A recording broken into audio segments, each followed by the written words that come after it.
Himachal Pradesh university के द्वारा graduation और पोस्ट ग्रेजुएट के लिए एंट्रांस एग्ज़ाम फिलअप किए जा रहे हैं। तो इसमें कौन कौन से सब्जेक्ट रहते हैं जो आप एंट्रांस उसका भर सकते हैं। अप्लाई करने का जो वेबसाइट का लिंक आपको इस वीडियो के डिस्क्रिप्शन से मिल जाएगा, क्योंकि इसकी नई वेबसाइट अब लॉन्च हो चुकी है। अगर आप पुरानी वेबसाइट में आते हैं तो इस तरह का आपको डैशबोर्ड ओपन हो जाता है और यहाँ पे आपको नई वेबसाइट का लिंक भी दिया गया है। तो यहाँ पे क्लिक हियर का ऑप्शन आता है, इस पर आप क्लिक करेंगे। तो क्लिक करने के बाद यहाँ पे आपको फर्स्ट ऑप्शन आ जाता है apply for the new admission वाला। तो यहाँ पे आपने क्लिक करना। इसके बाद आ जाता है यूनिवर्सिटी का जो चार्ट, जिसमें डेट दी गई है कि कौन सा एंट्रांस कब है और कब उसकी लास्ट डेट रहती है। जो ग्रेजुएशन बेस पे हैं बीटेक, बीबीए, बीसीए वगैरह की, तो उनकी 22/4/2024 से लेकर 30/5/2024 तक इसकी लास्ट डेट रखी गई है। और जो पोस्ट ग्रेजुएट की जो एंट्रांस है, जिसमें हिंदी है, इंग्लिश है, संस्कृत है, म्यूज़िक, वोकेशनल, सोशोलॉजी है, तो इनकी जो स्टार्टिंग डेट है 23/4/2024 से लेकर 10/5/2024 तक।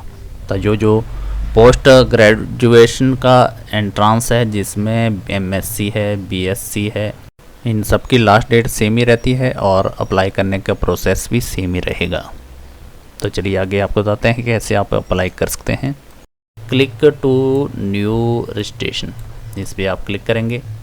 तो क्लिक करने के बाद यहाँ पे आपका फर्स्ट स्टेप रहता है रजिस्ट्रेशन का, जिसमें सबसे पहले आपका नाम पूछा गया है, जो नाम आपका मैट्रिक सर्टिफिकेट में रहेगा। और दूसरा कॉलम रहता है, यहाँ पे आपको हिंदी में अपना नाम एंटर करना होगा। इसके बाद आपका मदर नेम पूछा गया है, उसके बाद फादर नेम है, यहाँ इंग्लिश में आएगा और यहाँ पे हिंदी में आएगा। इसके बाद आपकी डेट ऑफ बर्थ पूछी गई है और यहाँ से आप अपना जेंडर सेलेक्ट करेंगे। आगे रहता है हिमाचली बोनाफाइड, आपने यस पे क्लिक करना है अगर हिमाचल से रहने वाले हैं, अगर अदर हैं तो नो पे क्लिक करेंगे। और यहाँ पे आपका आधार नंबर कंपलसरी है। इसके बाद नीचे आ जाएंगे, यहाँ पे आपका एड्रेस रहता है, नेशनलिटी इंडियन रहेगी और यहाँ पे अपनी स्टेट सेलेक्ट करेंगे। उसके बाद डिस्ट्रिक्ट सेलेक्ट करेंगे और यहाँ पे अपना पूरा विलेज, पोस्ट ऑफिस करके और तहसील का नाम लिखेंगे। इसके बाद नीचे आ जाएंगे, यहाँ पे आपकी लॉगिन डिटेल दी गई है, जो आपका आईडी क्रिएट करने के लिए है। और इसमें सबसे पहले आपका मोबाइल नंबर दिया गया है और मोबाइल नंबर को वेरीफाई करने के लिए आपने यहाँ पे सेंड ओटीपी पे क्लिक करना है। उसके बाद यहाँ पे जो कोड आता है उसको वेरीफाई करना है। इसके बाद आपकी ईमेल आईडी रहेगी वेरिफिकेशन के लिए, उसको सेंड ओटीपी पे क्लिक करना है। ओटीपी आएगा, एंटर करेंगे यहाँ पे और उसको वेरीफाई करेंगे। इसके बाद रहता है नीचे आपका पासवर्ड क्रिएट करने के लिए, यहाँ पे आप अपना मनचाहा पासवर्ड एंटर करेंगे। उसके बाद वही पासवर्ड को आपने कन्फर्म करना है और नीचे यहाँ पे सेव का ऑप्शन दिया गया है, इस पर आप क्लिक करेंगे। सेव होने के बाद अब आपका नेक्स्ट स्टेप रहता है डॉक्यूमेंट अपलोड का, तो जिसमें आपका पहले फ़ोटोग्राफ आपको अपलोड करना होगा, जो 200 KB के बीच में होना चाहिए। इसके बाद सिग्नेचर रहेगा 200 KB का, इसका भी एक्सपोर्टेड फाइल दी गई है। और आपका मैट्रिक सर्टिफिकेट रहेगा, जो आपका 2 MB तक आपके JPG या फिर PDF फाइल का मैट्रिक सर्टिफिकेट आप अपलोड कर सकते हैं। और इसके बाद यहाँ पे आपको सेव का ऑप्शन मिलेगा, इस पर क्लिक करेंगे जब आपके ये सारे के सारे डॉक्यूमेंट अपलोड हो जाते हैं। तो यहाँ पे आपको thank you have registration successfully, इस तरह का आपको मैसेज स्क्रीन पे आ जाएगा और आपका रजिस्ट्रेशन नंबर और आपकी यूज़र आईडी आपके ईमेल और मोबाइल नंबर पे चली गई है। तो यहाँ पे आपका कैंडिडेट लॉगिन अब आएगा। यहाँ पे आपका जो यूज़र नेम है और जो पासवर्ड आपने क्रिएट किया है उसको यहाँ एंटर करेंगे। ये जो कैप्चा कोड दिया गया है इसको एंटर करेंगे और लॉगिन पे क्लिक करेंगे। लॉगिन करने के बाद इस तरह का अब आपका डैशबोर्ड स्क्रीन पे ओपन हो जाता है। अब आपका नेक्स्ट स्टेप रहता है, यहाँ पे आएगा आपको इस कॉर्नर में आएंगे आप एडमिशन ओपन, फिर उसके बाद apply form status, download admit card, change password और लॉग आउट। तो सबसे पहले यहाँ पे आपने एडमिशन फॉर्म पे क्लिक करना है। यहाँ से आप अपना सब्जेक्ट चूज़ करेंगे उसके बाद फिर आपका अप्लाई फॉर्म वाला ऑप्शन ओपन होगा। तो यहाँ पे आपको सब्जेक्ट शो हो जाएंगे, जिस सब्जेक्ट में आपने पोस्ट ग्रेजुएट करनी है, ग्रेजुएशन करनी है, वो यहाँ पे स्क्रीन पे रहेगा एंट्रेंस एग्ज़ाम के लिए अप्लाई करने का। तो यहाँ पे अप्लाई ऑप्शन आते हैं कॉर्नर पे, तो जिस सब्जेक्ट को आपने चूज़ करना है उसके ऊपर आपने क्लिक करना है। तो जिस सब्जेक्ट पे आपने अप्लाई पे क्लिक किया, अब यहाँ पे आ जाता है एक और टिक मार्क का यहाँ पे बॉक्स दिया गया है, इस पर आपने क्लिक करना है। उसके बाद यहाँ पे आपको सेव का ऑप्शन मिलेगा, इस पर आपने क्लिक करना है। इसके बाद यहाँ पे आपका पहले की इन्फॉर्मेशन जो आपने फिलअप की थी, रजिस्ट्रेशन की थी, वो स्क्रीन पे आ जाएगी। यहाँ पे आपकी पर्सनल इन्फॉर्मेशन रहेगी, उसको आपने चेंज करना है तो चेंज भी कर सकते हैं। और यहाँ पे आपका नीचे आ जाएंगे रिलीजन पूछा गया है, जो सिलेक्ट करने के ऑप्शन आ रहे हैं, इसको आप सिलेक्ट करेंगे। इसके बाद यहाँ पे आपका एग्ज़ामिनेशन सेंटर पूछा जा रहा है कि कहाँ पे आप एग्ज़ाम देना चाहते हैं, वो यहाँ से आप सिलेक्ट करेंगे। उसके बाद अप्लाई फॉर द, जो कौन सी सीट के लिए आप अप्लाई करना चाहते हैं, gazetted, non gazetted, non subscribed या सब्सक्राइब्ड, और यहाँ पे आपकी कैटेगरी पूछी गई है। जब यहाँ से आप कैटेगरी सेलेक्ट करेंगे तो यहाँ पे आपकी सब कैटेगरी पूछी गई है, और डोमेस्टिकल स्टेट आपने यहाँ पे अपनी स्टेट सेलेक्ट करनी है। इसके बाद यहाँ पे आपका एग्ज़ामिनेशन सेंटर रहता है, तो यहाँ पे 4 एग्ज़ामिनेशन सेंटर दिया है, धर्मशाला, हमीरपुर, मंडी और शिमला। तो यहाँ से आप अपना एग्ज़ामिनेशन सेंटर सेलेक्ट करेंगे। उसके बाद आता है अप्लाई फॉर द सीट, कि जो सीट आप अप्लाई कर रहे हैं, सब्सक्राइब्ड या नॉन सब्सक्राइब्ड। तो यहाँ पे आपको ऑप्शन आएगा सब्सक्राइब्ड, क्योंकि अभी एंट्रेंस है तो इसको आपने सब्सक्राइब्ड पे ही क्लिक करना है। इसके बाद यहाँ पे आपकी कैटेगरी आती है, जिसमें जनरल, एससी और एसटी 3 ही कैटेगरी शो होगी। ओबीसी के लिए कैंडिडेट जो है अप्लाई करना चाहते हैं तो वो जनरल में ही अप्लाई कर सकते हैं। अदर कैटेगरी के लिए तो यहाँ पे ऑप्शन दिया गया है। इसके बाद आता है यहाँ पे सब कैटेगरी भी पूछी गई है, और यहाँ पे अगर आप जनरल कैटेगरी से बिलोंग करते हैं तो ईडब्ल्यूएस कैंडिडेट हैं तो ईडब्ल्यूएस का ऑप्शन सेलेक्ट कर सकते हैं। अगर आप आईआरडीपी में हैं भी तब भी आप इस वाले ऑप्शन को सिलेक्ट ही करें। इसके बाद जनरल है तो यहाँ पे सिंपल अनरिजर्व रिजर्व आप क्लिक कर सकते हैं। उसके बाद यहाँ पे आप जैसे ही अपनी कैटेगरी सब कैटेगरी चूज़ करते हैं तो यहाँ पे आपका जो फीस अमाउंट है जनरल के लिए 700 रुपये आ जाता है, और अगर आप एससी कैटेगरी से बिलोंग करते हैं, ओपन है, तो 350 रुपये पे करना होगा, और आईआरडीपी में है तब भी आपको 350 रुपया, और जो जनरल और ईडब्ल्यूएस कैंडिडेट हैं उनके लिए भी 350 रुपया जो फीस रखी गई है। तो यहाँ नीचे आ जाता है और आपकी स्टेट, तो यहाँ से आप अपनी स्टेट सेलेक्ट करेंगे।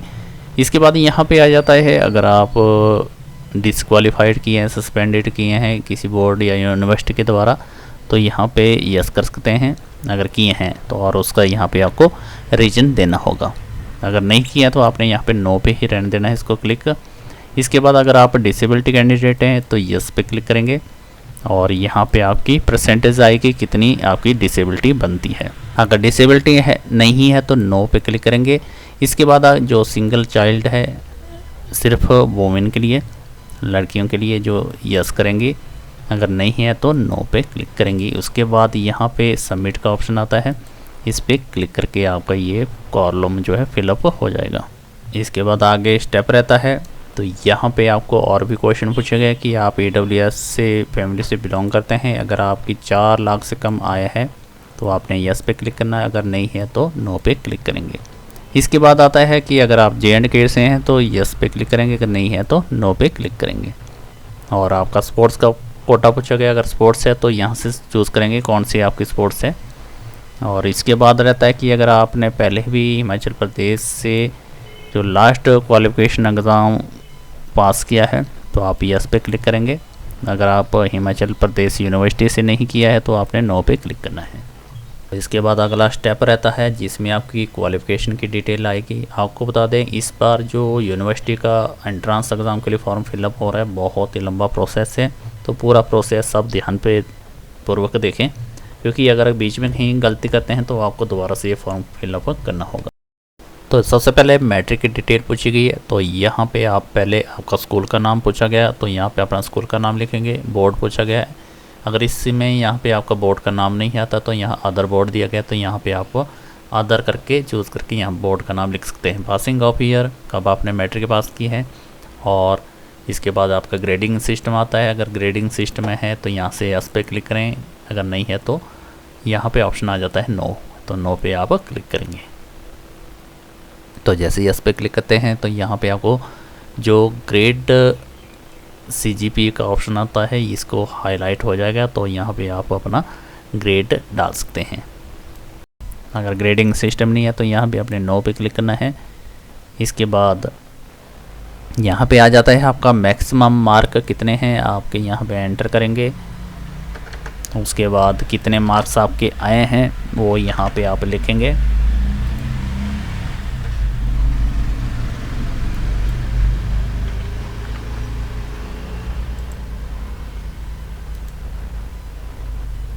तो ये आपकी मैट्रिक की डिटेल फिलअप हो।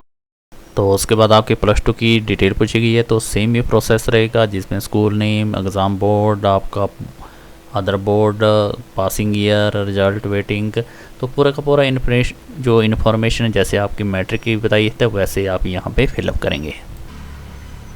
इसके बाद रहता है आपका ग्रेजुएशन की डिटेल, और यहाँ पे अपना स्ट्रीम सेलेक्ट करेंगे, जिसमें अगर आप MA के लिए अप्लाई करना चाहते हैं तो यहाँ पे आपकी जो ग्रेजुएशन है आपकी 50% अप होनी चाहिए। और पासिंग ऑफ ईयर, कब आपकी पास आउट हुई है, अगर अभी एग्ज़ाम देने वाले हैं तो 2024 यहाँ सेलेक्ट करेंगे। अगर नहीं है 23 में ही आपने क्लियर कर दिया है तो 23 यहाँ से सेलेक्ट करेंगे। इसके बाद आपकी यूनिवर्सिटी का नाम आएगा, किस यूनिवर्सिटी से आपने ग्रेजुएशन की है। और यहाँ पे अगर आपने SPU से ग्रेजुएशन की है तो या लास्ट में है तो यहाँ पे आपका, अगर HPU से किया था तो आपने यहाँ पे HPU यूनिवर्सिटी ही सिलेक्ट करना है। तो यहाँ पे आपने अपनी यूनिवर्सिटी सिलेक्ट कर ली। अगर आप सरदार पटेल यूनिवर्सिटी से यानी कि SPU से ग्रेजुएशन कर रहे हैं तो यहाँ पे वो ऑप्शन सेलेक्ट करेंगे। और अगर HPU से कर रहे हैं, मंडी से बाहर के हैं, मंडी कुल्लू से, तो वो यहाँ से HPU ही सिलेक्ट करेंगे। रिजल्ट यहाँ पे आ जाता है। अगर आप लास्ट ईयर में है तो यहाँ पे वेटिंग पे यस पे क्लिक करें, तो आपको यहाँ पे कोई भी इंफॉर्मेशन फिलअप करने की ज़रूरत नहीं है। लास्ट में सिर्फ आपका यहाँ पे रोल नंबर आपको एंटर करना होगा। अगर आपकी ग्रेजुएशन हो चुकी है तो यहाँ पे नो पे क्लिक करें, और यहाँ पे आपका ग्रेडिंग सिस्टम आता है। अगर ग्रेडिंग में आपके मार्क्स हैं तो यहाँ पे यस पे क्लिक करें, और आपका कितना CGP है वो यहाँ पे आपने पॉइंट में एंटर करना है। जैसे इस तरह का आपका CGP बनता है तो यहाँ पे आप ऐसे पॉइंट में एंटर करेंगे। इसके बाद आपका रोल नंबर पूछा गया है, जो आपका ग्रेजुएशन का रोल नंबर है वो यहाँ पे आप एंटर करेंगे। इसके बाद आपकी क्या डिवीज़न बनती है और आपके जो क्रेडिट है कि कितने आपके क्रेडिट बन रहे हैं ग्रेजुएशन के, टोटल क्रेडिट यहाँ पे लिखेंगे। तो इसके बाद रहता है आपका अदर डॉक्यूमेंट अपलोड का, जिसमें आपका फ़ोटोग्राफ पहले से ही है आपने अपलोड किया है, सिग्नेचर और आपका मैट्रिक सर्टिफिकेट। आगे आपका +2 का सर्टिफिकेट मांगा गया है, कैटेगरी है तो सब कैटेगरी का सर्टिफिकेट। तो यहाँ पे आपका +2 का सर्टिफिकेट आता है, अगर कैटेगरी से कैटेगरी का, और अगर ग्रेजुएशन कंप्लीट है तो ग्रेजुएशन का सर्टिफिकेट। तो यहाँ पे आपको प्रीव्यू आ जाएगा चेक करने के लिए आपका फाइनल सबमिशन से पहले। तो यहाँ पे आपकी पूरी इन्फॉर्मेशन आपकी स्क्रीन पर रहेगी, उसको आप चेक कर लें। उसके बाद ये आपका लास्ट स्टेप रहता है फाइनल सबमिशन का। तो आपने पूरी इन्फॉर्मेशन चेक करने है, उसके बाद यहाँ पे टिक मार्क आता है करने के लिए। तो यहाँ पे आपकी पूरी इन्फॉर्मेशन चेकआउट हो गई, तो यहाँ पे वेरीफाई पे क्लिक करना है और प्रोसेस टू पेमेंट वाला ऑप्शन आता है, इस पर आप क्लिक करेंगे। तो यहाँ पे आपका पेमेंट का प्रोसेस रहता है, जिसको आपने यहाँ पे पेमेंट का ऑप्शन दिया गया है, इस पर क्लिक करेंगे और यहाँ पे आपका अमाउंट रहेगा कि इतना आपका पे करना होगा। पेमेंट करने के लिए यहाँ पे आपको ऑनलाइन पेमेंट ऑप्शन आते हैं, जिसमें आपका HDFC का और यूको बैंक की पेमेंट मांगी गई है। तो यहाँ पे आपने जो भी आपके दोनों में से आपका कार्ड है तो यहाँ पे आप उस पर टिक करेंगे। उसके बाद फिर आई एग्री पे क्लिक करेंगे और यहाँ पे कंटिन्यू फॉर द पेमेंट पे क्लिक करेंगे। यहाँ पे यार लास्ट स्टेप रहता है आपका पेमेंट के लिए, और यहाँ पे आपका बैंक आपने सेलेक्ट कर लिया है। इसके बाद यहाँ पे आ जाता है कि आपके पास क्रेडिट कार्ड है, डेबिट कार्ड है, नेट बैंकिंग है या फिर आपका यूपीआई है। तो यहाँ पे कोई भी ऑप्शन सेलेक्ट करके आप ऑनलाइन पेमेंट कर सकते हैं। कंप्लीट पेमेंट होने के बाद यहाँ पे आपका स्टेटस रहता है आपका पेमेंट का, जो भी आपकी पेमेंट हुई है तो यहाँ पे आपको पूरा का पूरा उसका रिव्यू मिल जाएगा। और उसके बाद आपका लास्ट रहता है आपका फाइनल प्रिंट आउट, जिसको आप निकाल सकते हैं, जो पेमेंट होने के बाद ही आपका प्रिंट आउट आएगा। इसके बाद जैसे ही आपका एडमिट कार्ड आता है तो यहाँ पे स्क्रीन पे आपको एडमिट कार्ड डाउनलोड ऑप्शन रहता है, इस पर आप क्लिक करके अपना एडमिट कार्ड डाउनलोड कर सकते हैं। अप्लाई करने का यही पूरा प्रोसेस रहता है एंट्रेंस एग्ज़ाम का। तो वीडियो काफ़ी लंबी बन चुकी है क्योंकि एंट्रेंस का जो प्रोसेस है इस बार बहुत ही लंबा है। पहले जो प्रोसेस था एमए का एंट्रेंस का या एमएससी का, वो सिंपल ही एक फॉर्म का था, 2 फॉर्म और डॉक्यूमेंट अपलोड करके पूरा हो जाता था। लेकिन इस बार जो है पहले आपको आईडी क्रिएट करनी होगी, आईडी के बाद फिर आपका फॉर्म फिलअप होगा, डॉक्यूमेंट अपलोड होंगे, फीस अपलोड होगी। तो ये पूरा प्रोसेस आपको स्टेप बाय स्टेप इस वीडियो में आज बताया। तो अगर आपको ये वीडियो अच्छी लगी, हेल्पफुल रहती है, तो ज़रूर हमारे चैनल को सब्सक्राइब करें और इस वीडियो को ज़रूर शेयर करना ना भूलें।